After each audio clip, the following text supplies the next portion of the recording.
65세 노인 아니라고? 70세로 바뀌면 당신의 혜택은? 안녕하세요, 여러분. 최근 뉴스에서 노인 연령 상향 이야기가 자주 나오죠. 65세가 아니라 70세부터 노인? 이런 소식을 들으면 갑자기 왜 이러지? 나중에 나한테도 영향이 있나? 궁금하셨을 거예요. 오늘은 이 논의가 왜 시작됐는지, 우리 삶에 어떤 변화를 줄지, 그리고 노인 빈곤 문제까지 세 가지를 자세히 풀어보려고 해요. 어르신들께 드리는 혜택이 바뀔 수도 있는 중요한 주제니까 끝까지 보시고 부모님이나 주변 분들께도 꼭 알려주세요. 자, 시작합니다.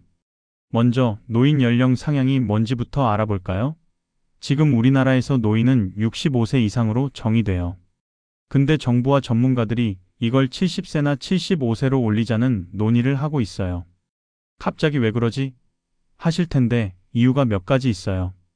하나는 우리나라가 초고령화 사회로 정말 빠르게 변하고 있다는 거예요.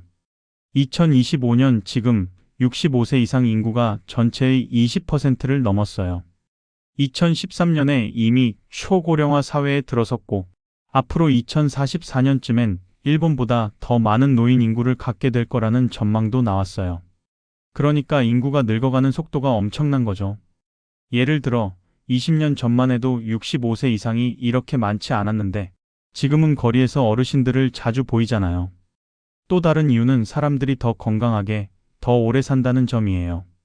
44년 전에 65세를 노인 기준으로 정했을 때보다 기대 수명이 훨씬 길어졌어요. 예전엔 65세면 이제 늙으셨네 했지만 요즘은 70세 넘어도 운동하고 여행 다니고 활기차게 사시는 분들 많잖아요. 그럼 65세가 정말 노인일까? 라는 질문을 던지고 있는 거예요. 그래서 정부 자문기관인 중장기전략위원회가 노인 연령 상향을 주요 과제로 삼자고 제안했어요. 대한노인회는 75세로 올리자는 의견을 냈고 정부는 올해 안에 공론화를 추진하고 단계적으로 바꾸자는 계획을 세웠어요. 여기서 궁금하지 않으세요? 75세면 너무 늦은 거 아니야? 65세부터 75세까지는 뭐라고 불러야 하나? 아직 정확한 나이는 안 정해졌지만 이런 질문들이 지금 사회적으로 논의되고 있어요. 여러분은 몇 세가 적당하다고 생각하세요? 근데 이건 그냥 숫자만 바꾸는 게 아니에요. 노인 연령이 올라가면 혜택도 같이 늦어질 가능성이 커요. 예를 들어 기초연금이나 지하철 무료 같은 혜택이 65세가 아니라 70세부터 시작될 수도 있다는 거죠.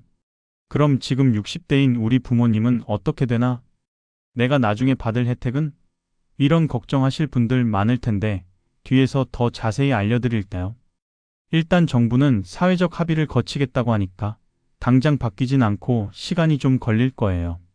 정리하면 노인 연령 상향은 늙어가는 속도와 건강하게 오래 사는 현실을 반영한 정책이에요. 여러분 생각은 어떠신가요? 65세가 맞는지, 70세가 나은지 아니면 다른 나이? 댓글로 의견 남겨주세요. 자, 그럼 이게 우리 삶에 어떤 변화를 줄까요? 여러분이 제일 궁금해하실 건 지금 받는 혜택이 없어지나? 내 부모님은 괜찮을까? 일 거예요. 하나씩 살펴볼게요. 먼저 기초연금이에요. 지금 65세 이상 어르신들 중 소득 하위 70%가 받는데 연령이 70세로 올라가면 65세부터 70세까지는 못 받을 수도 있어요. 정부는 이걸 늦추면 연간 6.8조 원을 아낄 수 있다고 계산했어요. 2050년엔 기초연금 받는 분이 1330만 명까지 늘고 한 해에 125조 원이 든다고 하니까 돈을 줄이려는 거죠. 근데 70세까지 어떻게 버티라고? 라는 걱정도 많아요. 예를 들어 65세에 은퇴했는데 70세까지 지원이 없으면 생활비는 어디서 나오나요? 그래서 정부는 정년 연장이나 정년 폐지를 같이 검토 중이에요. 일을 더 오래 할 수 있게 해서 소득 공백을 막겠다는 거예요. 근데 과연 모든 어르신이 70세까지 일할 수 있을까요? 이건 좀 더 고민해 봐야 할 문제 같아요. 다음은 지하철 무임승차예요. 요즘 논란 많죠? 서울 지하철만 해도 무임승차로 4,100억 원 적자가 났대요. 그래서 65세 이상 무료를 아예 없애자거나 연령을 올리자는 얘기가 나와요. 재밌는 사실 하나 알려드릴게요. 외국인 영주권자도 이 혜택을 받는데 그 숫자가 2016년보다 6배 늘어서 손실이 12억 원 가까이 된대요. 외국인까지 무료라니 공평한가? 라는 의견도 있어서 이 부분도 조정될 수 있어요. 또 병원비 할인, 장기요양 보험 같은 의료비와 복지 혜택도 연령이 올라가면 늦춰질 수 있어요. 지금 65세에 받던 지원이 70세로 바뀌면 그 사이 비용은 어르신들이 직접 내야 할 수도 있죠. 그럼 아프면 어쩌나? 걱정되시죠? 아직 정부가 구체적인 대안을 내놓진 않았지만 이런 변화를 예상하고 대비하라는 전문가 의견이 많아요. 여기서 궁금하실 점 하나 더.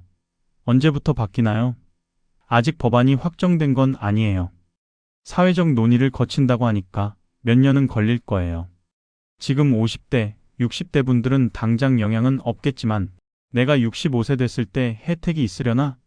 고민되실 수도 있어요. 예를 들어 지금 55세라면 10년 뒤엔 어떻게 될지 모르잖아요. 여러분, 이런 변화 괜찮으신가요? 혜택이 늦어지면 어떻게 대비해야 할까요? 댓글로 생각 나눠주세요. 마지막으로 노인 빈곤 문제에 대해 얘기해 볼게요. 이건 노인 연령 상향이랑 연결돼서 더 중요해요. 우리나라 노인 빈곤율이 얼마나 되는지 아세요? 무려 40% 가까워요. 경제협력개발기구 OECD 국가 중 1위예요. 쉽게 말해 은퇴 후 소득이 부족해서 가난하게 사는 어르신이 정말 많다는 거죠. 왜 이렇게 됐냐면 우리나라엔 제대로 된 노인 복지 시스템이 부족했어요. 그나마 기초연금이 빈곤율을 줄여주고 있는데 연령이 올라가거나 지급 대상을 줄이면 더 힘들어질 수 있어요. 예를 들어 지금 하위 70%가 받는데 하위 40%로 줄이자는 의견도 나왔어요. 그러면 받는 분이 줄면서 빈곤율이 더 올라갈 수도 있죠. 그럼 어르신들은 뭐 먹고 사나요?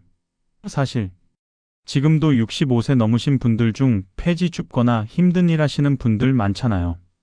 기초연금이나 복지 혜택이 늦어지면 이런 상황이 더 심해질까 걱정돼요. 정부는 정년 연장으로 해결하겠다고 하지만 모두가 일할 수 있나? 체력이 따라주나? 라는 의문도 남아요. 여러분, 여기서 생각해 볼 점이 있어요. 노인 연령 상향이 정말 좋은 정책일까? 돈을 아끼는 건 알겠는데 어르신들 삶의 질도 중요하잖아요. 빈곤 없는 노후를 위해 어떤 아이디어가 필요할까요? 예를 들어 일자리 늘리기, 복지 강화 아니면 다른 방법? 오늘은 노인 연령 상향 논의와 그 영향, 그리고 빈곤 문제에 대해 알아봤어요. 궁금했던 점 조금 풀리셨나요? 아직 결정된 건 없으니 앞으로 뉴스를 잘 지켜보시고 부모님이나 주변 어르신들께도 꼭 알려주세요. 영상이 도움이 되셨다면 좋아요와 구독 부탁드리고 댓글로 의견 많이 남겨주세요. 나는 이렇게 생각해요. 이런 대안이 있으면 좋겠어요. 같은 아이디어도 기다릴까요? 다음 영상에서 또 유익한 정보로 찾아올게요. 감사합니다. 좋은 하루 되세요.